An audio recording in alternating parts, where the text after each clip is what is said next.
مومنو، مشرک تو پلید ہیں، تو اس برس کے بعد وہ مسجد حرام یعنی خانہ کعبہ کے پاس نہ جانے پائیں، اور اگر تم کو مفلسی کا خوف ہو تو اللہ چاہے گا تو تم کو اپنے فضل سے غنی کر دے گا۔ بے شک اللہ سب کچھ جانتا ہے، حکمت والا ہے۔ جو لوگ اہل کتاب میں سے اللہ پر ایمان نہیں لاتے اور نہ روز آخر پر یقین رکھتے ہیں اور نہ ان چیزوں کو حرام سمجھتے ہیں جو اللہ اور اس کے رسول نے حرام کی ہیں اور نہ دین حق کو قبول کرتے ہیں، ان سے جنگ کرو یہاں تک کہ ذلیل ہو کر اپنے ہاتھ سے جزیہ دینے لگیں۔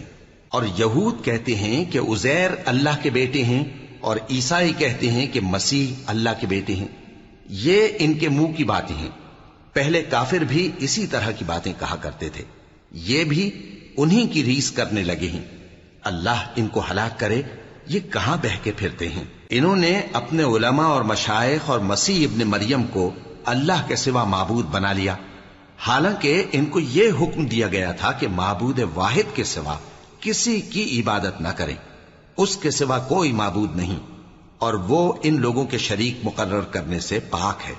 یہ چاہتے ہیں کہ اللہ کے نور کو اپنے منہ سے پھونک مار کر بجھا دیں، اور اللہ اپنے نور کو پورا کیے بغیر رہنے کا نہیں، اگرچہ کافروں کو برا ہی لگے۔ وہی تو ہے جس نے اپنے پیغمبر کو ہدایت اور دین حق دے کر بھیجا تاکہ اس دین کو دنیا کے تمام دینوں پر غالب کرے، اگرچہ کافر ناخوش ہی ہوں۔ مومنو، اہل کتاب کے بہت سے عالم اور مشائخ لوگوں کا مال ناحق کھاتے اور ان کو اللہ کی راہ سے روکتے ہیں، اور جو لوگ سونا اور چاندی جمع کرتے ہیں اور اس کو اللہ کے راستے میں خرچ نہیں کرتے، ان کو اس دن کے عذاب علیم کی خبر سنا دو،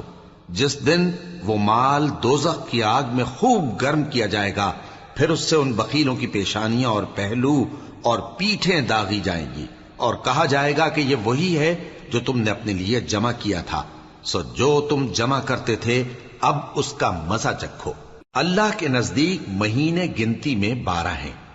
اس روز سے کہ اس نے آسمان اور زمین کو پیدا کیا۔ اللہ کی کتاب میں سال کے 12 مہینے لکھے ہوئے ہیں، ان میں سے 4 مہینے ادب کے ہیں، یہی دین کا سیدھا رستہ ہے۔ تو ان مہینوں میں قتال ناحق سے اپنے آپ پر ظلم نہ کرنا، اور تم سب کے سب مشرکوں سے لڑو جیسے وہ سب کے سب تم سے لڑتے ہیں، اور جان رکھو کہ اللہ پرہیزگاروں کے ساتھ ہے۔ ادب کے کسی مہینے کو ہٹا کر آگے پیچھے کر دینا کفر میں بڑھ جانا ہے،